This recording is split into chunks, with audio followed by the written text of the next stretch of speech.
Hello, America. I hope you're doing well. Welcome to my review of Love After Lockup, Season 2, episode, who knows? Episode, what the fuck? Okay. I do have a couple of things to say. Why do I even own a cat? If you gonna stick your little paw up under the door and try to get to something. Like, what are you doing? My hair, I don't know how to feel about it. It's not as cute, dry as it is wet. So who knows? This is the next featured wig in my restoration series, which will be up next week. And also I was thinking about like doing like a live thing, stream or something. But I don't know because, I don't really know what to talk about. And also, who the hell gonna watch it? But like, if somebody gonna watch it, let me know because I don't know. Maybe I'll do it. But let's get into it because I am sleepy. If you see me moving around, my back hurts. And also, any noise in the background is 100% my kitten stuffing. Okay, let's get this show on the road. Okay, the first couple we see, Tracy and Clint, they look like they're meant to be. We're made to be together. Yeah, we're made to be together, so baby, no. That's exactly how y'all niggas look. Like y'all are two peas in the pocket. She ain't have on no eyebrows and he just looked like he had a little bit of meth on him. Not on him, but like he had meth face is what I'm trying to say. It is Clint's third time getting married. I don't know if he ever said that. I don't know if he ever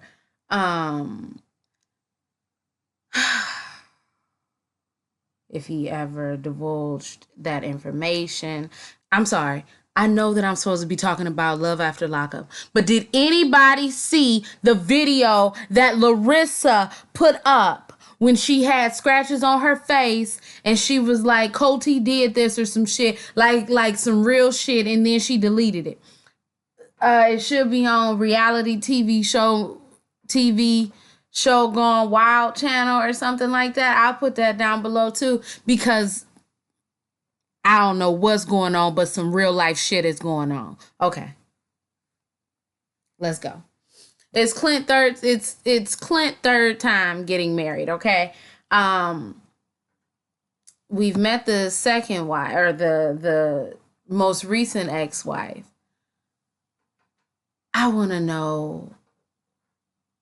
Well, I don't know if that's the most recent ex-wife. We've just met one of the ex-wives. I want to know where the other ex-wife is, and I'd like to all compare them. And then I'd like to see pictures of Clint in his previous life. She says she needs to go get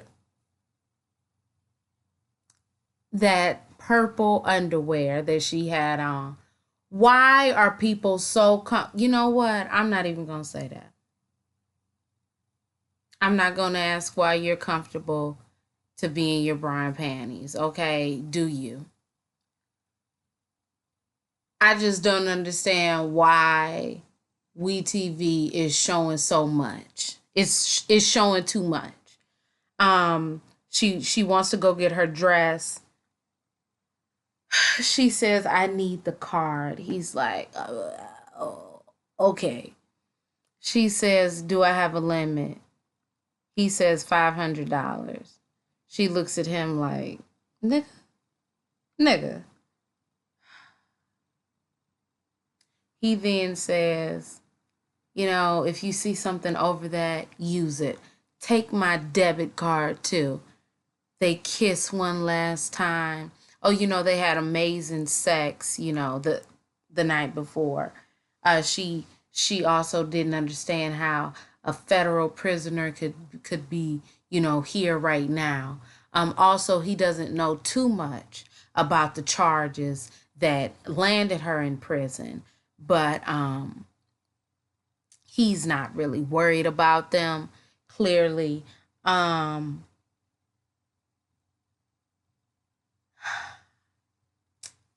One last kiss. She goes downstairs and she gets into a Lincoln. Now, is that an Uber? And if so, that ain't no Uber X.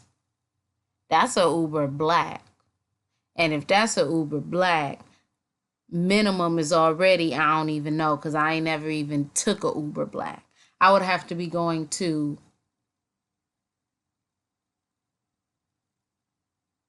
a high-end not risque, a high-end party for me to take a Uber Black. So I don't know.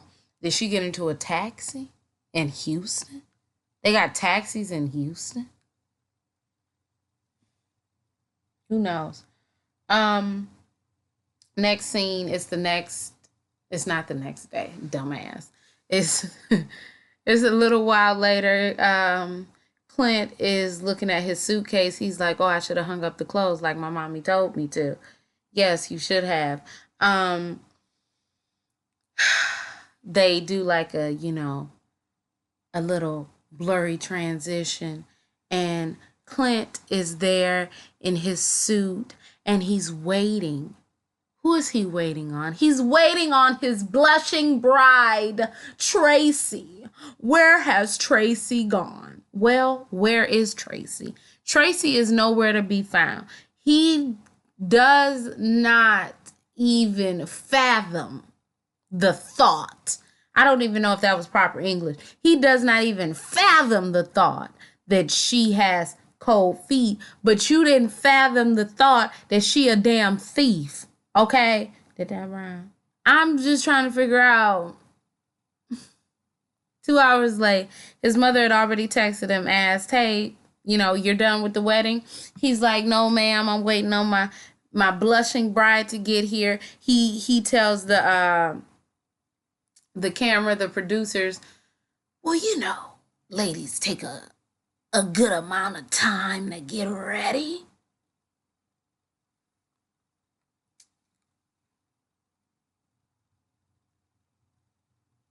I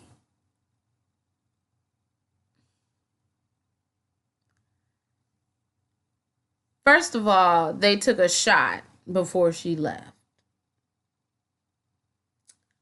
Secondly, I don't know. I don't know. I don't know. I mean, they seemed like they was a good couple, mental wise. But I don't know, man. Next, we see Matt and Caitlin. They are on their way to see her mother. Her mother is a recovering addict, as we know. Understand now why she picked Matt, because we marry our parents. Also, I think her mother started to use drugs around the time Caitlin was 3.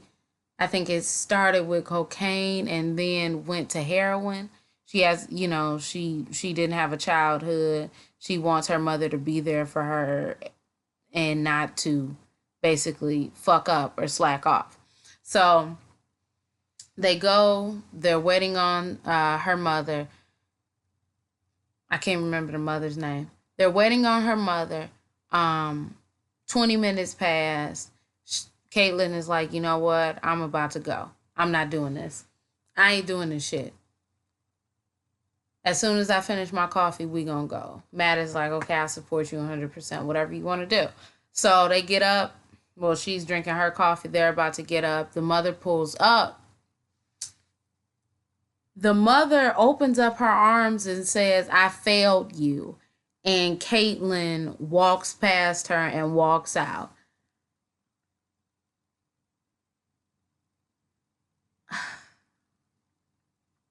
I'm starting to get sleepy, y'all. So just watch out. Um, I don't understand what that interaction was about. I don't I don't know. That was weird. Like, who? I don't know. I don't know. I was real confused about that. But Matt gets up and he's like, "Oh, like, you know, I knew what it might be some turmoil, but I didn't know it was gonna be this quick." So I guess in passing, the mother says hi to Matt. He goes outside to comfort Caitlin. The mother is inside. She's just sitting down. They zoom in and they show her legs. And I don't know if they were trying to point something out or say that I don't know why they showed her legs. I have a few ideas in my head, but I don't know what their reasoning is for showing her legs. So Caitlin is outside again, boohoo crying. She's like, I never felt like I had a mother. Always just felt like, someone gave birth to me. And here she is again letting me down. If this is something important to me, you being on time should be important. So Matt is like, do you want to just work through it? Do you want to just go back in there? She's like, fuck it, whatever. Let's go back in there. As they're about to stand up, the mother comes outside. She gives the mother a hug. The mother meets Matt. Caitlin then says,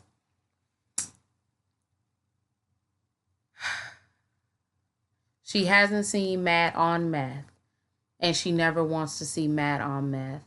She realizes that Matt is a flight risk. Matt could go back at any time, and she realizes how dependent she is on Matt. So that is what scares her. First of all, I don't get how Caitlin is speaking so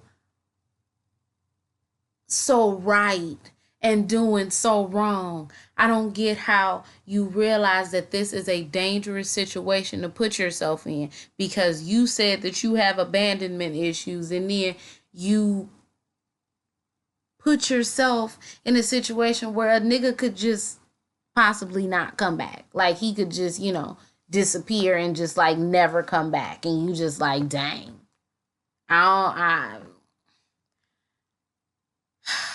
Is that the end of their scene? I think that's the end of their scene. Oh yeah, Matt.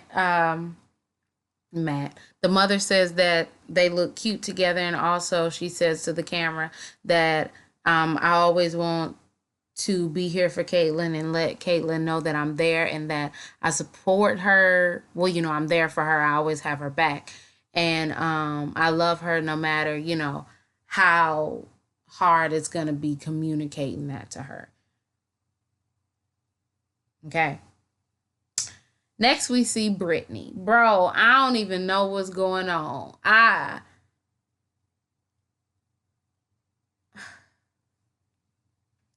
Britney then did a whole 163. Okay. It's not a full 180 yet. But it's like this was her and she like this. Like, you can see almost all of her ass, but it's a little bit that's still cut off over here. So you don't know. But Britney is acting out. Britney goes to the pool. Marcelino says he'll be out there in a second. She's down there looking for apartments with a newspaper.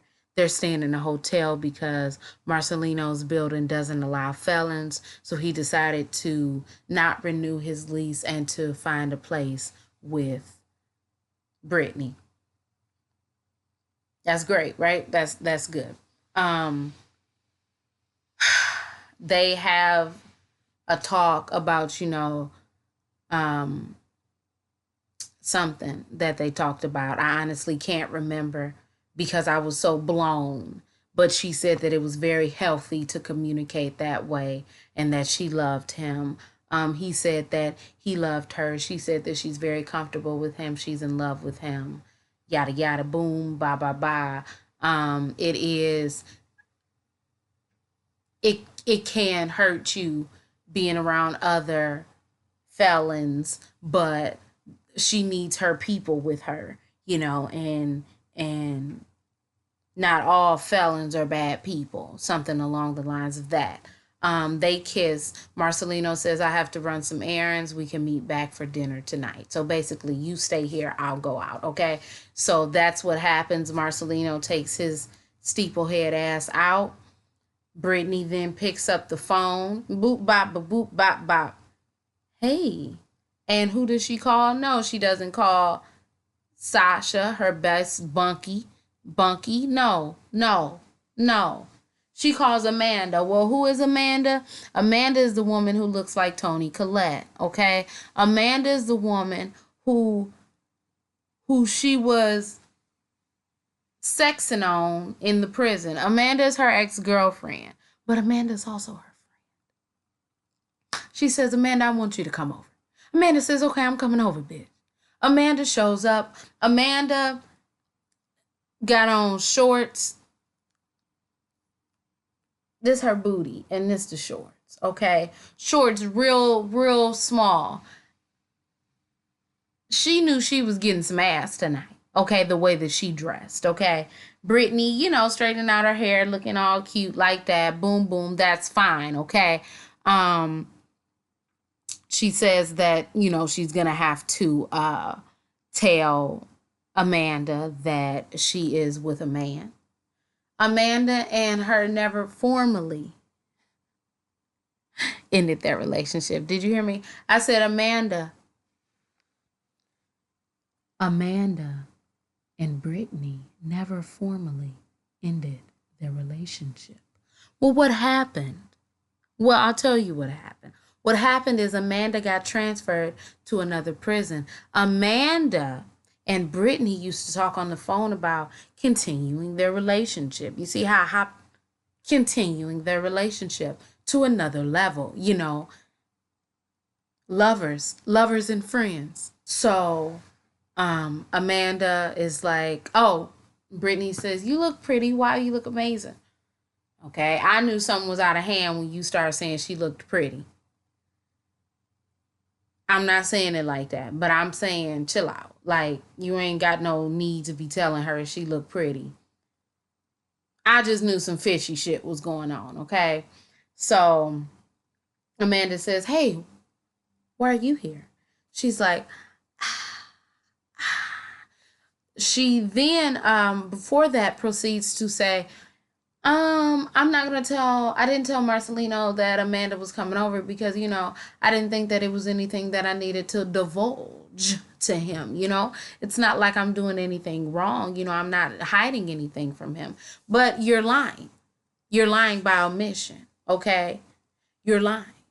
You're still going to jail, okay? You can't. You can't do that, okay? You can't do that. You can't, okay? It then comes back and she also says that she doesn't know how she's going to tell Marcelino this and she doesn't know how he's going to react. So she then has the courage to tell Amanda that, hey, I'm here with my boyfriend. Somehow they ended up at the pool. I can't remember. I was so stuck on what the bullshit Britney was talking. Britney was like, I'm with my boyfriend. Amanda was like, boyfriend? I thought we was gonna be lovers and friends. No, we're not. And also, I want to go shopping in a couple of days for wedding dresses. So she's like, what? I thought that I was coming here to get back together with you. And you spring on me that you got a whole ass nigga. Does he know about me? I mean, you mean no. No. Just say no. Because he doesn't know about her. She's mad. Britney is, not Britney. Amanda is mad. She says that she's going to care about her regardless. Britney says that, she has feelings for her. But, things change. People change. Experiences change. You live, you love, you laugh, you grow, Damn. Then Britney proceeds to say, let's go in the pool. And Amanda's like, I don't want to go in the pool. They go in the pool, and then it becomes an erotica. They aren't kissing or anything, but Britney says that she's sexually attracted to Amanda. She doesn't know if it's appropriate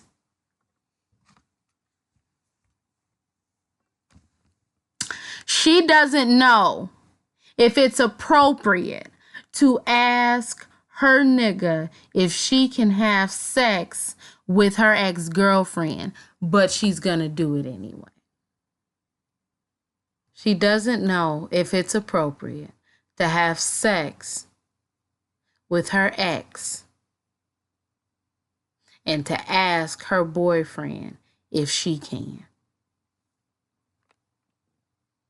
And at that moment, I said, oh no, Brittany, you got me fucked up. Brittany, I don't know what the fuck you doing, but you got me all the way fucked up. Girl, I thought you was cool, but you looking like a fool. Lizzie and Scott, am I going to save them for last? Yes, I am. Did I talk about Megan and Sarah? Megan and Sarah. It should just be Megan and Sarah, huh? Megan, Michael, and Sarah. Megan is slicing apples, waiting by the phone, doing exactly what she said her ass wasn't going to do. She doesn't have any, knowledge of what he's doing. She doesn't have any knowledge of where he is. And that makes her feel saddened, left out.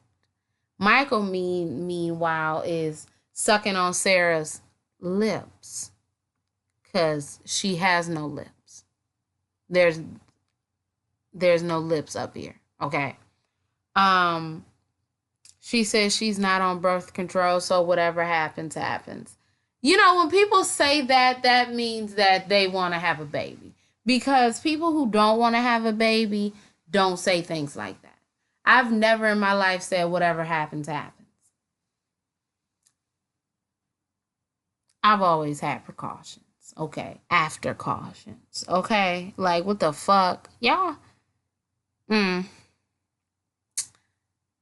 Michael then says he's not hurting Megan. Wait, hold on. Because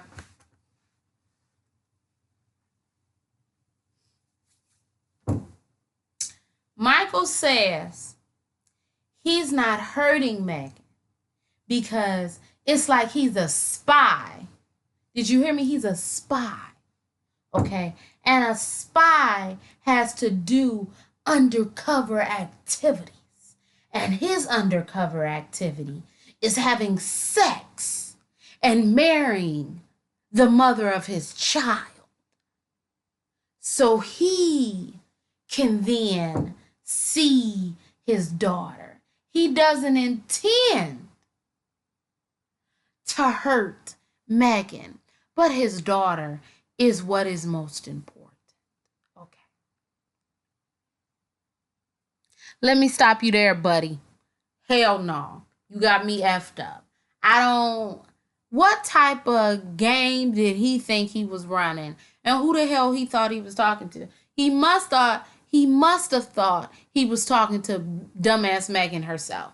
Because no one but dumbass Sarah or dumbass Megan is going to listen to that dumbass logic and under-fucking stand it, okay? You could have said the same thing if the situations were reversed and just every nigga could say that. I got a baby mama, so I got to fuck her.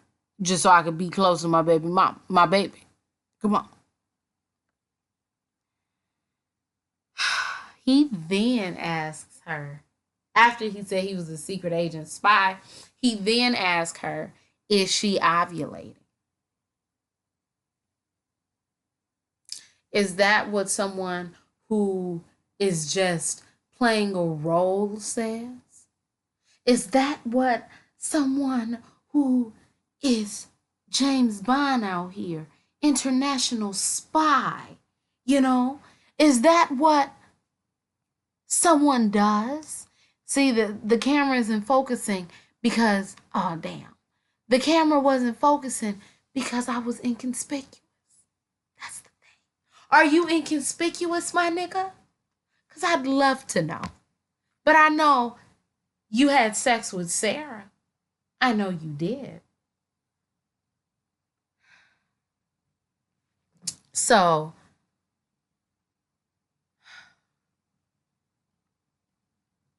they go to see his daughter.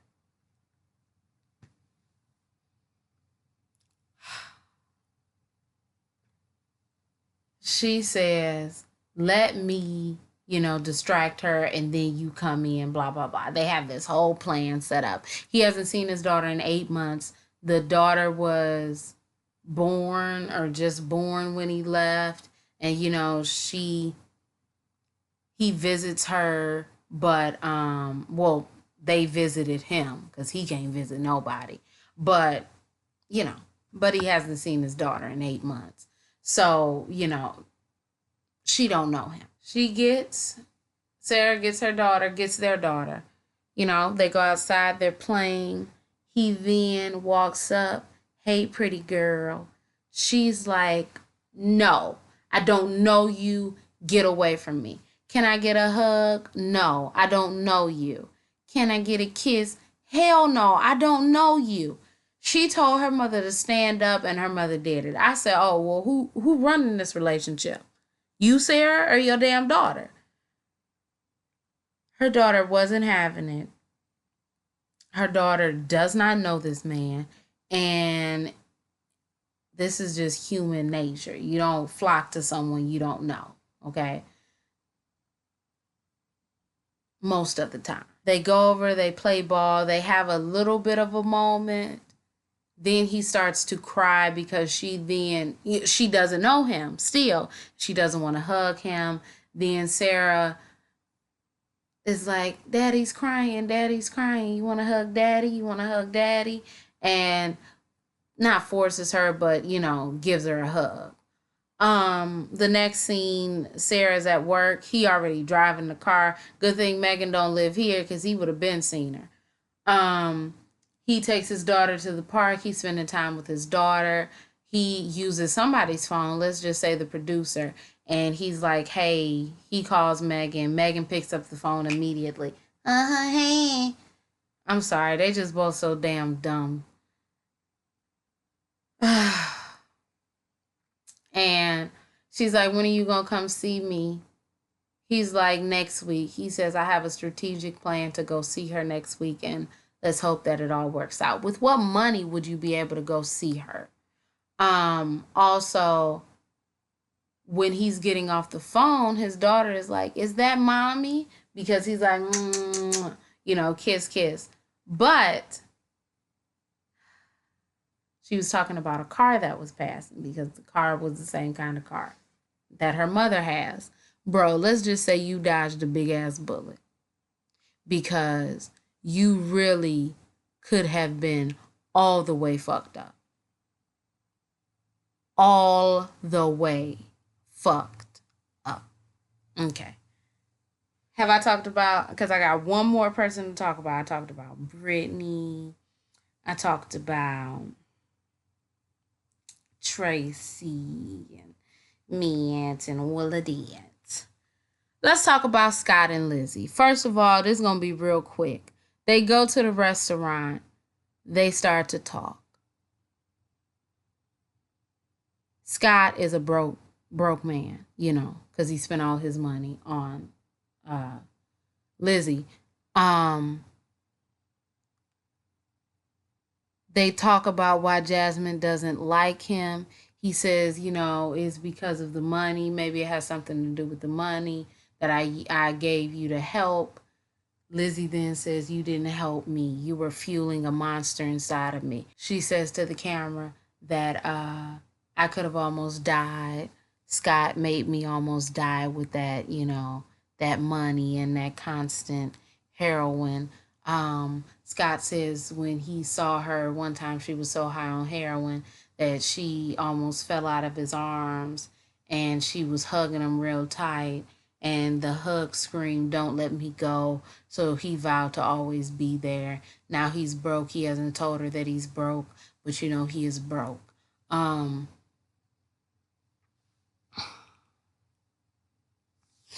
This bitch decides to order not one of everything, but oysters, shrimp cocktail, all that shit. And Scott just sat up there with that gap space in his damn mouth and ain't say a damn word. Like, what the fuck?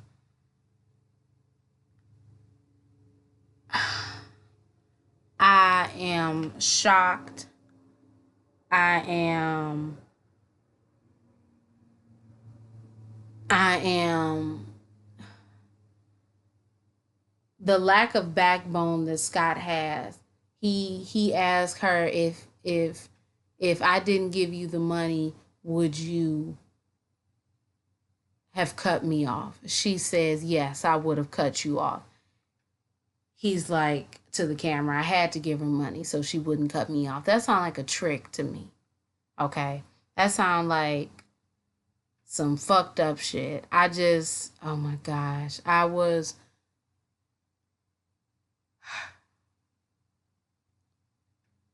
have never in my life seen such fuckery. How can Lizzie blame this man for her drug use? And how can Scott be so stupid to spend his entire life savings on this woman who would have left him if he had not done what he had done? She asks if he thinks that she is a thief. She says, I might be a prostitute, a stripper, a bank robber, all that other shit, an alcoholic, a drug addict, but I'm not a thief. And Scott believes her. Scott pays for the meal, and the card comes back declined. He grabs another card. That card works. She has the nerve to say, he told me he had money. If he doesn't have money, then that's lying. And if he's lying to me, I'm going to leave, because honesty and communication are, is what I want.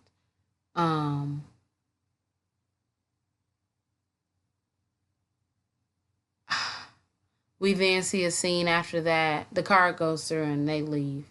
We then see a scene after that of her and Lizzie, her and Jasmine in a kitchen. They are looking through the kitchen. She's talking about how she used to cook in her cell on a like wire coil, how she used to make all of these exotic foods for prison, and how if you wanted to make something healthy, you would just give the man some meth and he would give you something healthy. Bro, I couldn't really understand what she was saying because I was a little bit preoccupied. But one thing I'm gonna say is, what in the fuck is going on? Lizzie has lost her fucking mind, and Scott has no backbone. Annoying, annoying, annoying. How can you not take responsibility for your own actions on both sides? And how can you not, Scott, how can you see that you're not being played and trickled and trolloped all the way through time? I just don't give a fuck. If you want to be played, you can be played. Whatever. It don't really matter to me.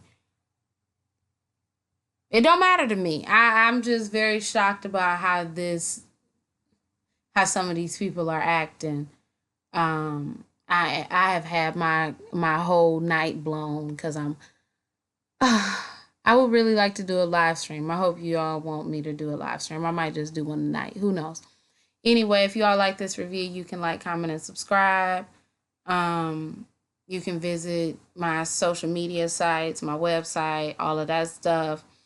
My name is Brielle. I make beats. I sing songs. If you like what you see, come on along. Bye.